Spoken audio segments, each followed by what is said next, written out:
नमस्कार दोस्तों, मैं मंजू बुर्डक आपका स्वागत करती हूँ आपके अपने चैनल ज्योग्राफी गैलेक्सी में।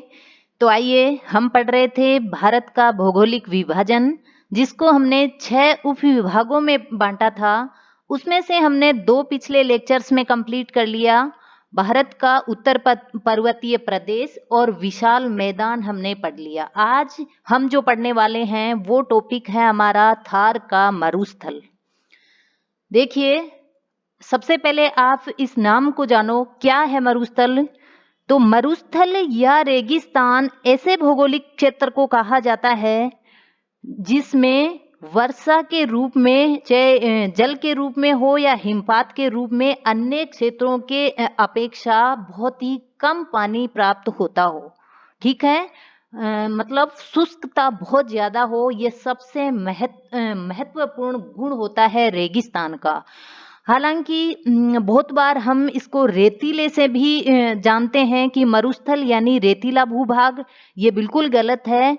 रेगिस्तान कई प्रकार के हैं, जिसमें रेतीला भी हो सकता है, चट्टानी भी हो सकता है, तटीय भी हो सकता है। अतः हम रेतीला, इसकी कोई विशेषता नहीं होती मरुस्थल की।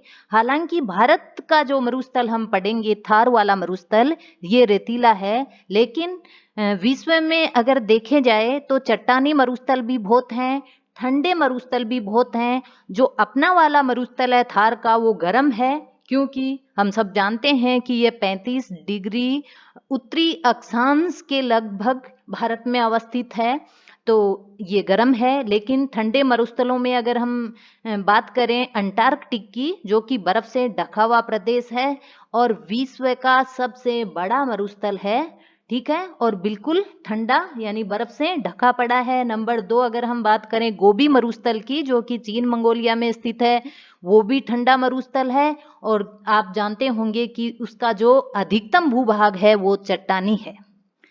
ठीक है, तो आपको ये मरुस्थल के बारे में थोड़ी सी जानकारी दी है मैंने। अब हम देखते हैं अपना वाला जो भारत देश में अवस्थित है थार का मरुस्थल, उसकी सबसे पहले अवस्थिति। ठीक है, भूगोल के नियम के अनुसार जिस चीज को, जिस भूभाग को पढ़ो, उसकी अवस्थिति जानो सबसे पहले। तो देखिए मैप में, देखिए आप गुजरात के उत्तर पूर्व में देखिए अपना राजस्थान, ये रहा अपना राजस्थान, जिसका पश्चिमी भाग ये कुछ। और यहाँ पर देखिए, आप ध्यान से देखिएगा, भारतीय महामरुस्थल क्या है। भारतीय महामरुस्थल ये राजस्थान बांगर है और यह अरावली की पहाड़ियां। ठीक है, तो अरावली की पहाड़ियों के पश्चिम में फैला हुआ है थार का मरुस्थल, भारतीय महामरुस्थल। इसके बारे में आज हम पढ़ने वाले हैं। तो आइए अपने टॉपिक पर। थार का मरुस्थल,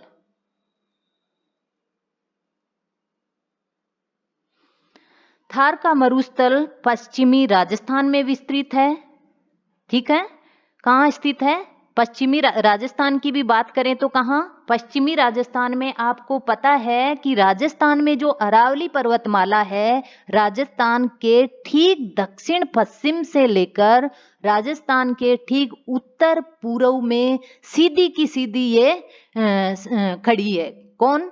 अरावली पर्वतमाला। अब अरावली पर्वतमाला से जो पश्चिम का भाग है वो है थार का मरुस्थल। ठीक है, तो ये राजस्थान की बात हो गई।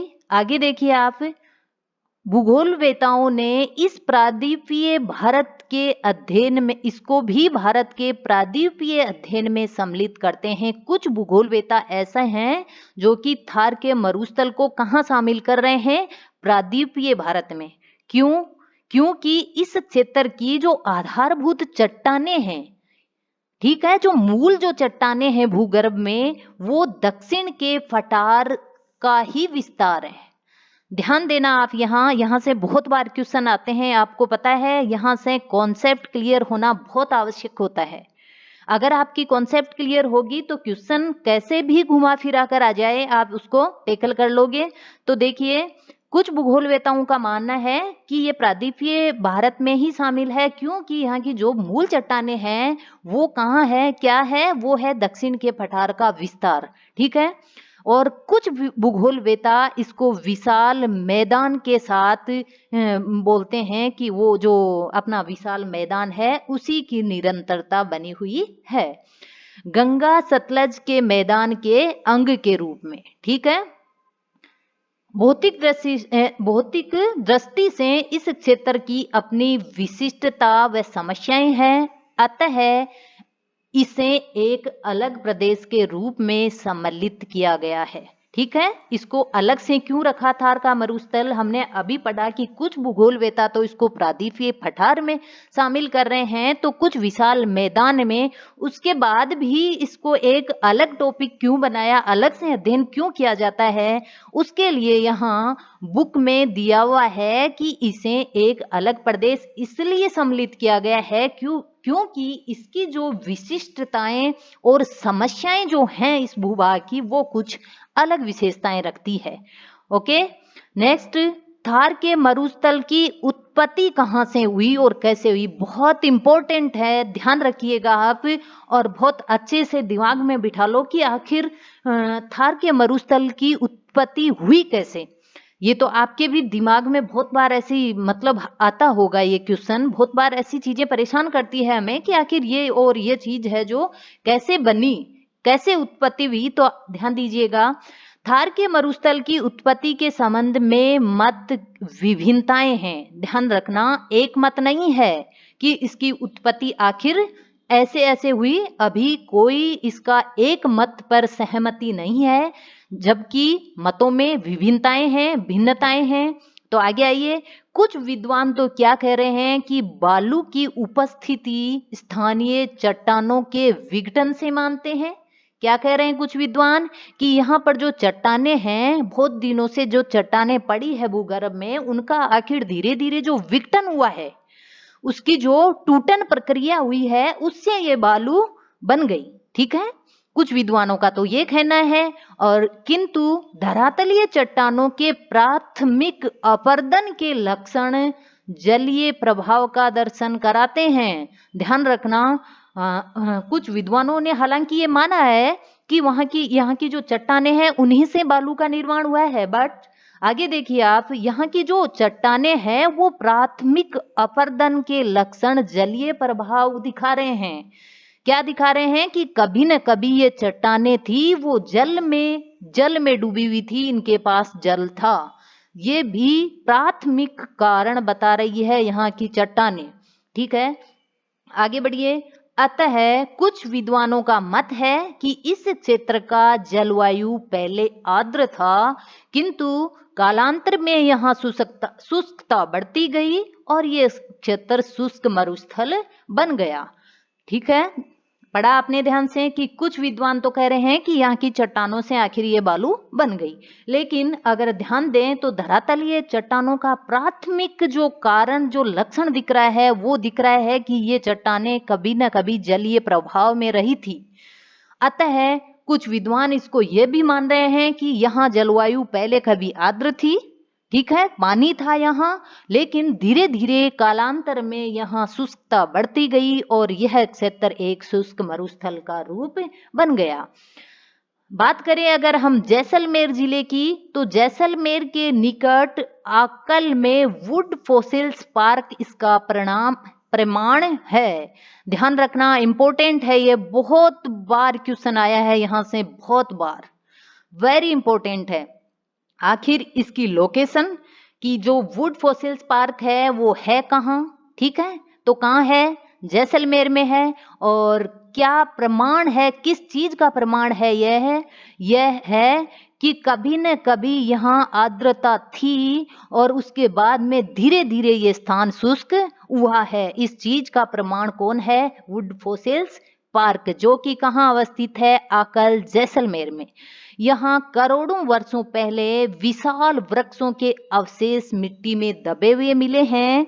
तभी तो अगर वृक्ष के अवशेष मिले हैं तो हम बिल्कुल इसका अर्थ लगा सकते हैं कि कभी न कभी यहाँ आर्द्रता थी, वर्षा थी, पानी था, तभी पेड़ फले फूले होंगे। आगे आइए,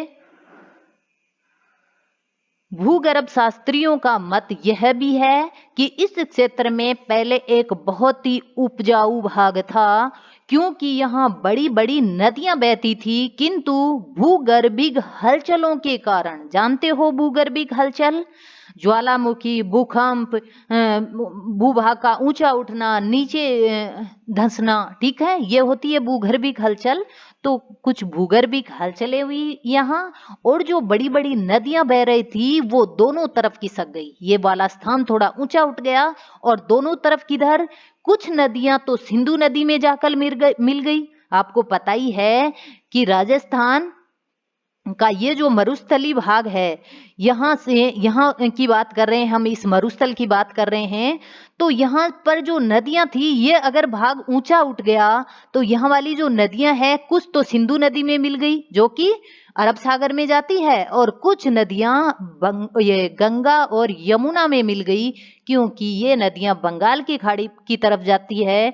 तो ये वाला स्थान रह गया बिल्कुल शुष्क।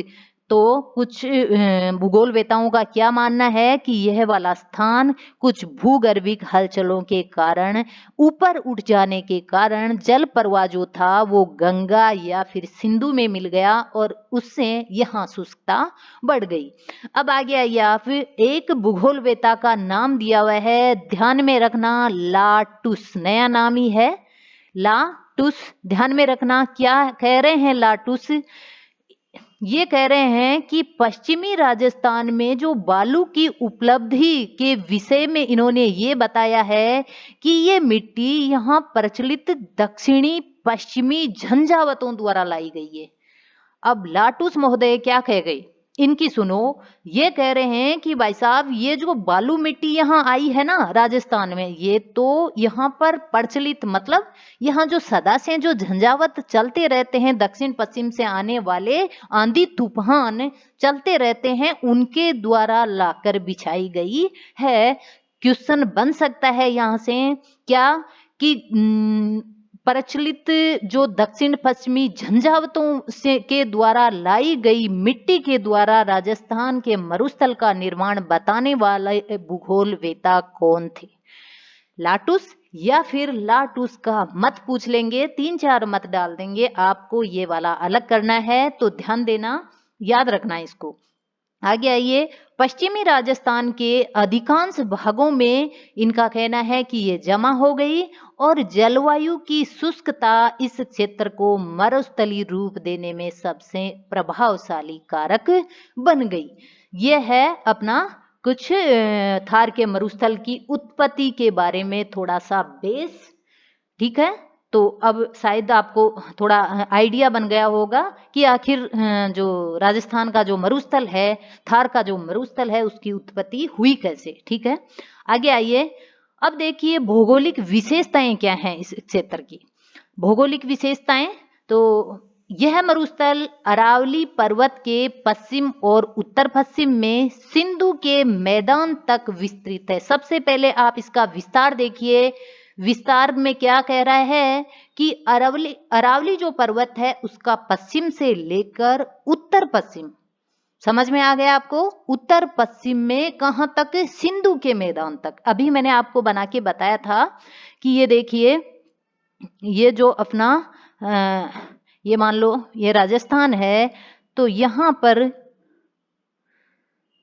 ये है अरावली पर्वतमाला, ठीक है, ये अरावली पर्वतमाला है। तो यहां से विस्तार, यहां से अरावली के पश्चिम से, अरावली का पश्चिम कौन सा हो गया, ये वाला, तो यहां से लेकर जो सिंधु नदी बह रही है, जो सिंधु नदी अरब सागर में जा रही है, तो यहां तक विस्तार बताया है, सिंधु नदी तक विस्तार बताया है, यानी उत्तर पश्चिम में सिंधु नदी तक फैलाव है।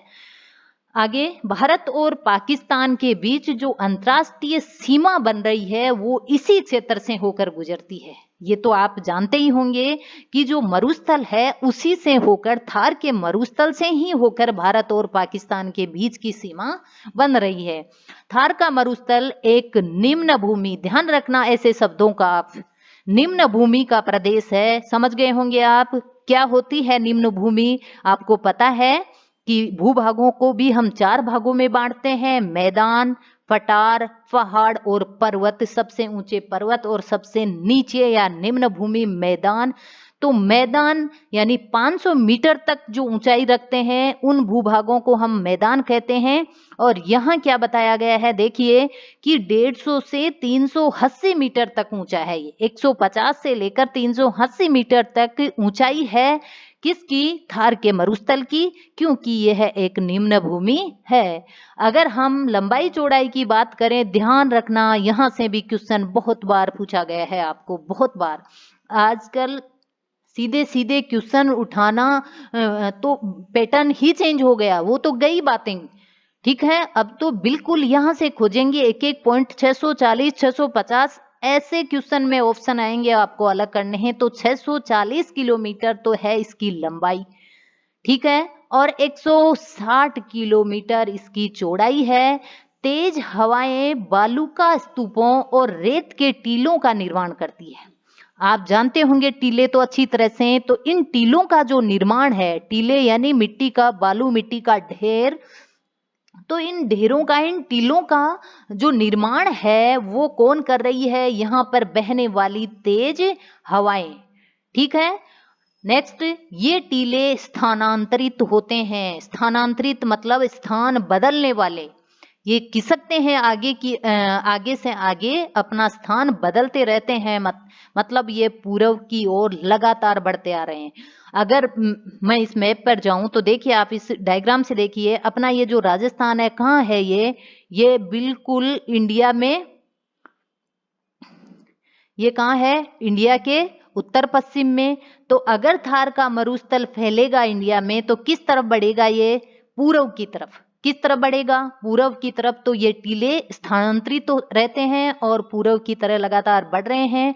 कहीं कहीं इन टीलों के बीच में निम्न भूमि मिलती है, ठीक है, दोनों तरफ टीले आ गए और बीच में अगर भूमि निम्न है, मतलब एक वो घाटी की तरह बनी हुई है, निम्न भूमि है दोनों के बीच में, उसे बोलते हैं तल्ली।